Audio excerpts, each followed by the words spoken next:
Bem-vindos a mais um mergulho profundo do Deep Dive. Isso aí? Hoje a gente vai se aventurar pelo mundo do processo penal brasileiro. Uhum. E pelo que eu tô vendo aqui, você mandou pra gente um material bem completo, hein? Códigos, decisões do Supremo, contexto histórico. A ideia é a gente ter uma visão geral, bem completa. Legal. Então vamos começar com o Código Penal, Beleza? focando nos crimes contra a honra. Boa. Artigos 140, 141 e 145. Isso. Aquelas situações de insulto, difamação. Quando você se pergunta, será que posso processar essa pessoa por me ofender? Exatamente. E essa parte do código é fascinante, Sim. porque ele tenta equilibrar a liberdade de expressão com a proteção da reputação, sabe? Sim. E tem uns detalhes curiosos. Por exemplo, você sabia que a pena por insultar o presidente da República é maior? Sério. Pois é. Mas por quê? O código considera a ofensa a certas autoridades como um ataque à própria instituição que elas representam. Faz sentido, né? Faz. Mas e como a lei define o que é crime contra a honra? E as penas? É só multa ou tem caso de ir pra cadeia? Calma, vamos por partes. O Código define os crimes contra a honra como ações que atingem a dignidade e a reputação de alguém, tipo insulto, difamação, calúnia. Tem. E as penas variam bastante, depende da gravidade da ofensa. Pode ser só multa, mas em alguns casos pode chegar à detenção, sim. Caramba. A coisa é séria. E para abrir um processo, sempre precisa registrar um boletim de ocorrência. Boa pergunta. Nem sempre. Depende do crime. Às vezes é preciso uma queixa formal da vítima para começar a ação penal. Aham. Mas em outros casos, tipo quando a ofensa causa lesão corporal, Sim. o Ministério Público pode iniciar o processo, Entendi. mesmo sem a vítima querer. É como se, em alguns casos, o crime fosse tão grave que não depende só da vítima. Exato. É a ideia de que certos crimes afetam a ordem pública Aham. e exigem a intervenção do Estado. Interessante. Você falou que a pena aumenta para crimes contra o presidente, né? E se for contra outras autoridades? Tipo um juiz ou governador. Também. O código prevê pena maior para crimes contra a honra de certas autoridades. Quais, por exemplo? O presidente da República, chefes de Estado estrangeiros, funcionários públicos no exercício da função. É como se a lei protegesse não só a pessoa, mas o cargo que ela ocupa. Entendi. Imagina a bagunça se qualquer um pudesse ofender o presidente sem consequências, né? Pois é. Mas e se a ofensa for contra uma pessoa comum? Tipo, seu vizinho. Aí depende. O código prevê aumento de pena se o crime for cometido na frente de várias pessoas, por meio que facilite a divulgação, ou se a vítima for criança, adolescente, idoso ou pessoa com deficiência. Nossa, quanta coisa. A lei leva em conta vários fatores para definir a pena. É verdade. Bom, agora que já exploramos os crimes contra a honra, acho que é hora de mergulhar no Código de Processo Penal, né? Vamos lá. Prepare-se porque a lista de artigos é grande. 2, 3E ao 3F, 5D, 13B, 24, 28A, 31, 37, 277 e 3 extras. Mas vamos com calma, explicando cada um. É como aprender as regras do jogo. Regras do jogo. Gostei. Me explica melhor essa analogia. Pense no Código de Processo Penal como um manual de instruções da justiça criminal, sabe? Ele define como tudo acontece, da investigação até a sentença, os direitos do acusado, as etapas do inquérito, os tipos de recursos. Então, como se fosse um mapa que guia a investigação. Exatamente. E por onde a gente começa a explorar esse mapa? E tal pelo artigo 2A, ele fala do tempus regit actum. Tempus regit actum. Parece nome de feitiço. Viços. Mas o que significa? É um princípio que define qual lei se aplica a um caso. E qual é a regra? A lei que vale é que está em vigor no momento da ação judicial. Entendi. Não a que estava em vigor quando o crime aconteceu. Faz sentido. A lei muda com o tempo, né? Mas me dá um exemplo de como isso funciona. Imagina que muda a lei sobre os prazos para algum ato processual. Essa nova lei já vale para processos em andamento? Mesmo que o crime tenha acontecido antes. Isso. Que loucura. E o artigo 3A? Esse fala da estrutura acusatória. Com que isso quer dizer? Que o processo penal brasileiro é acusatório. O juiz não pode ser investigador ou acusador. Então quem acusa? O Ministério Público, em nome da sociedade. E a defesa é feita pelo advogado. E o juiz? O juiz é tipo um árbitro. Ele garante que tudo aconteça de forma justa. Parece justo, cada um no seu papel. Mas e se o juiz começar a agir como investigador? Daí a defesa pode alegar a nulidade do processo. Por quê? Porque o juiz extrapolou suas funções e comprometeu a imparcialidade do julgamento. É como um jogo de futebol. O juiz apita, mas não joga. E falando em jogo, me explica esse tal de juiz das garantias do artigo 3B. O juiz das garantias é uma figura nova no sistema. Ele atua só na fase de investigação, garantindo a legalidade dos atos e os direitos do investigado. Tipo um anjo da guarda jurídico. Risos, mais ou menos isso. Mas ele participa do processo inteiro. Não, só na investigação. Depois que a denúncia é aceita, o caso vai para outro juiz, Entendi. que vai cuidar da fase processual. Então tem um juiz para garantir que a investigação seja feita direitinho e outro para tocar o processo depois. Isso. Inteligente. E o Supremo Tribunal Federal? Ele entra em cena em algum momento? Claro, o Supremo é o guardião da Constituição. Ele tem a palavra final sobre as leis. E ele já analisou a figura do juiz das garantias. E o que o Supremo decidiu? Mudou alguma coisa? Mudou bastante coisa. Por exemplo, o Supremo decidiu que em comarcas com só um juiz, não precisa de ter juiz das garantias. Interessante. Também decidiu que a atuação do juiz das garantias termina quando a denúncia é oferecida e não quando ela é aceita. Foram vários ajustes. Nossa, que reviravolta. O Supremo mexeu bastante nas regras do jogo. Mas, na prática, o que muda com esse juiz das garantias? A ideia é fortalecer a imparcialidade do processo. Com o juiz só para investigação, a análise da legalidade dos atos e a proteção dos direitos do investigado ficam mais rigorosas. Parece que essa mudança tem potencial, né? Sem dúvida. É um tema que ainda está em debate, mas a expectativa é que traga avanços. Legal. E você mencionou que o STF analisou outros artigos, né? Sim. O que mais eles discutiram? Por exemplo, o parágrafo 5º do artigo 157, que falava da inadmissibilidade de provas ilícitas. E o que aconteceu? O Supremo declarou esse parágrafo inconstitucional. Caramba, essa questão das provas ilícitas é sempre polêmica, né? Mas, voltando ao juiz das garantias, como ele se aplica em casos de prisão em flagrante? O artigo 3b diz que o juiz das garantias deve ser avisado imediatamente da prisão em flagrante, certo. analisar se a prisão foi legal e garantir os direitos do preso. E o que acontece depois? Na audiência de custódia, que acontece em até 24 horas, o juiz das garantias pode soltar o preso se a prisão foi legal, pode converter a prisão em flagrante em preventiva Entendi. ou pode conceder liberdade provisória. Então, a audiência de custódia é o momento da decisão sobre o futuro do preso. Exatamente. Essa audiência é sempre presencial. Em regra, sim. Não. Mas o STF permite audiência por videoconferência em casos excepcionais. Tipo, Quando tem urgência ou impossibilidade de fazer presencialmente. a tecnologia está em todo lugar, né? E falando em tecnologia, o artigo 13b fala sobre a localização de pessoas por empresas de telecomunicações. Sim, ele permite que o Ministério Público ou o delegado, com autorização judicial, peçam a localização de vítimas ou suspeitos de crimes. E a privacidades. O artigo 13b é bem claro. O acesso ao conteúdo das comunicações continua precisando de autorização judicial. A localização é só do sinal do aparelho, sem acesso às conversas ou mensagens. Que bom. É importante ter esse equilíbrio entre a investigação e a privacidade. E o artigo 24?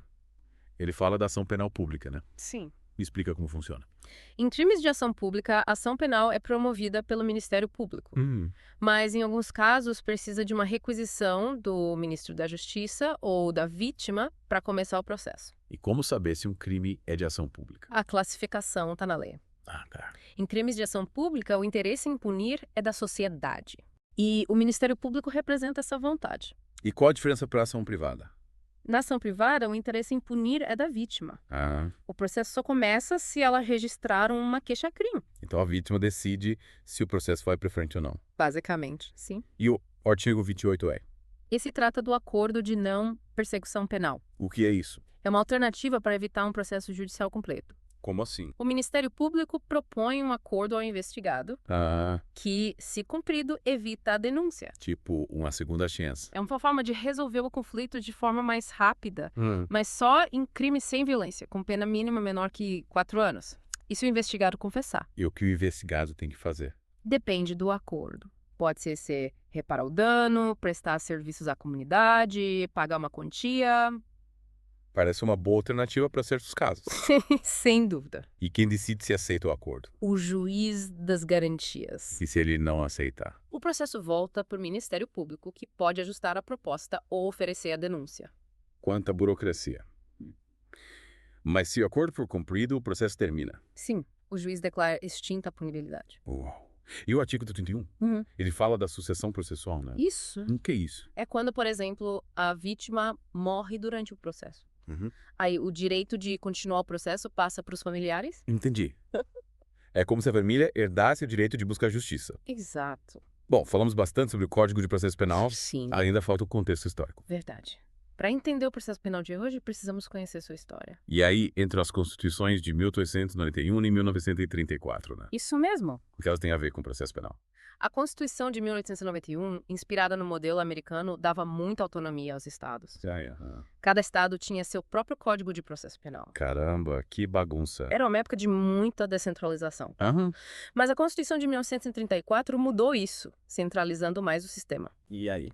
A partir daí, o Código de Processo Penal passou a ser único para todo o país. Faz mais sentido, né? Com certeza. Uma lei única para garantir que a justiça funcione igual em todo lugar. Exatamente. Unificar o código foi um passo importante. Que jornada. Começamos com os crimes contra a honra, passamos pelo Código de Processo Penal e agora chegamos na história das constituições. É verdade. E ainda tem muito mais para explorar, né? Com certeza. Mas por hoje, vamos ficando por aqui. No próximo episódio, a gente continua. Combinado. Até a próxima, pessoal. Até a próxima. E aí, pronto para continuar a nossa aventura pelo Código de Processo Penal? Tô pronto. Pode mandar. Beleza. Hoje vamos falar dos artigos 157, 261 e 1310. Ótimo. E por falar no artigo 157, ele trata das provas ilícitas, né? Me lembra aqueles filmes de investigação, sabe? A polícia consegue a prova, mas ela não pode ser usada. É exatamente isso. O artigo 157 é bem claro. Qualquer prova obtida violando a lei é inadmissível. Mesmo que seja a única prova contra o réu. Tipo, a única que a polícia tem. Em regra, sim. Mesmo que seja crucial para a acusação, se a prova foi obtida ilegalmente, ela não pode ser usada. A justiça prefere abrir mão da condenação do que usar uma prova ilegal. É. A ideia é proteger os direitos do indivíduo. A justiça não pode compactuar com violações, mesmo que perca uma prova importante. Didi, os fins não justificam os meios. O artigo 257 também fala das provas derivadas, né? São como frutos de uma árvore envenenada. Frutos de uma árvore envenenada. Que interessante, me explica melhor. Digamos que a polícia grampeia um telefone ilegalmente. A partir daí, descobre onde um crime está sendo planejado. Chegando lá, encontra armas e drogas. As armas e drogas seriam provas derivadas da escuta, a árvore envenenada. Então, se a escuta foi legal, as armas e drogas também são. Exato. A teoria da fruta da árvore envenenada diz que se a origem é legal, tudo que vier dela também é. Nossa. Mas ainda bem que tem exceções, né? Sim, o artigo 157 prevê algumas. Ufa. Em quais casos as provas derivadas podem ser aceitas? Quando não tem ligação direta com a prova ilegal original. Por exemplo, se a polícia, investigando legalmente, descobre as armas e drogas por outro caminho, essa prova é válida. Mesmo que a informação original tenha vindo da escuta ilegal. Sim. É como se a polícia tivesse achado um outro caminho para chegar nas provas. Entendi. A prova derivada só é válida se tiver uma origem independente, certo? Isso. E quem decide se a prova derivada é válida? O juiz, ele analisa tudo. É um trabalho importante para garantir um processo justo. Parece bem complexo. E falando em justiça, o artigo 271 fala do assistente de acusação, né? Que sim. Quem é esse personagem? Imagine ele como um aliado do Ministério Público. Uhum. Ele atua junto com o promotor, ajudando na acusação. Mas para que tenha um assistente se já tem o promotor? O Ministério Público representa a sociedade como um todo. Certo. O assistente tem um interesse mais direto no caso, buscando a punição do réu e reparação dos danos da vítima. É como se fosse um advogado da vítima dentro do processo. Exatamente, ele está lá para defender os interesses da vítima. Interessante. E o artigo 310, se você separou, fala da audiência de custódia, né? Sim. A gente já falou um pouco dela, mas me explica de novo, qual o objetivo? É para garantir os direitos de quem foi preso em flagrante. É tipo um check-up da prisão para ver se tudo foi legal. Check-up da prisão, gostei. E quem participa? O juiz, o preso, o advogado, o Ministério Público. O que acontece na audiência? O juiz ouve todo mundo e analisa as circunstâncias da prisão. Aí decide se a pessoa continua presa ou responde em liberdade. Certo. Lembra que você falou que a audiência tem que ser rápida, né? Em até 24 horas. Sim. Mas se a pessoa for presa num lugar onde só tem um juiz e ele está longe? Nesses casos, a audiência pode ser por videoconferência. Ah, tá. Mas o ideal é que seja presencial, né? Sim, para o juiz ver o preso e as condições da prisão. Faz sentido. E se o juiz perceber que a prisão foi ilegal, Ele solta o preso na hora. ele solta o preso na hora, mas o juiz achar que a pessoa pode responder em liberdade? Ele pode conceder a liberdade provisória com ou sem fiança. A fiança é tipo um depósito para garantir que a pessoa vai comparecer, né? Isso. Se ela não aparecer, perde a fiança. Sim, e pode ser presa de novo. E em quais casos o juiz decreta prisão preventiva? Só em casos excepcionais, quando a pessoa é um risco para a sociedade, para a ordem pública ou para o processo. Então não é só porque o crime é grave. Não. A prisão preventiva é para garantir o processo, não uma punição antecipada. Nossa, quanta informação! O processo penal é bem complexo. Mas a gente está aqui para te ajudar a entender. E que tal falarmos agora sobre os recursos? Recursos. Sim, são as apelações para contestar decisões judiciais. É como pedir para outro juiz analisar a decisão. Ah, entendi. É tipo pedir uma segunda opinião. É isso. Qualquer decisão pode ser recorrida. Não, a lei define quais decisões e quais recursos usar. E o artigo 576? Ele fala do Ministério Público. Diz que o promotor não pode desistir de um recurso. Tipo, se ele decidir recorrer, tem que ir até o fim. Que responsabilidade, né? Sim, o Ministério Público tem um papel importante na justiça e precisa usar os recursos de forma estratégica. Faz sentido. E o artigo 584? Ele fala do efeito suspensivo dos recursos. Efeito suspensivo. O que é isso? É quando o recurso congela a decisão até que ele seja analisado. É tipo um... Pausa no processo. Pausa no processo. Bom, mas todos os recursos têm esse efeito? Não. O artigo 584 lista os casos específicos. Quais, por exemplo? Decisões sobre fiança, livramento condicional ou que negam a apelação. Entendi. Então, em alguns casos, o recurso pode mudar o rumo das coisas. Com certeza. Por isso é importante conhecer os recursos. Um bom advogado faz toda a diferença. Verdade. E, para finalizar, o artigo 598, ele fala dos recursos em qual tipo de crime? Nos crimes de competência do tribunal do júri. Ah, o júri popular. Aqueles que decidem o destino do réu. E qual a regra para recursos nesses casos? Se o Ministério Público não recorrer da decisão do júri, a vítima ou a família pode recorrer. Mesmo que o promotor concorde com o júri. Sim, a lei garante esse direito à vítima. É como se a vítima tivesse a palavra final, mesmo que o promotor discorde. É uma forma de garantir que a voz da vítima seja ouvida. Que sistema complexo, mas fascinante. É verdade. O processo penal é cheio de detalhes, mas o objetivo é garantir justiça. E a gente ainda tem muito para explorar. Sim. Mas, por hoje, vamos ficando por aqui. No próximo episódio, a gente continua. Combinado, até lá. Preparado para a última parte da nossa imersão no Código de Processo Penal. Pode apostar que sim. O que você separou pra gente hoje? Hoje a gente vai dar uma olhada nos artigos 319, 403, parágrafo 3 e 617. Beleza? E o artigo 309, se eu não me engano, fala sobre as medidas cautelares, né? Isso mesmo. Que tipo de medidas são essas? São medidas que o juiz pode usar para garantir a ordem pública, a investigação ou a aplicação da lei penal. Ah, entendi. É tipo quando a liberdade provisória não é suficiente, né? É isso aí.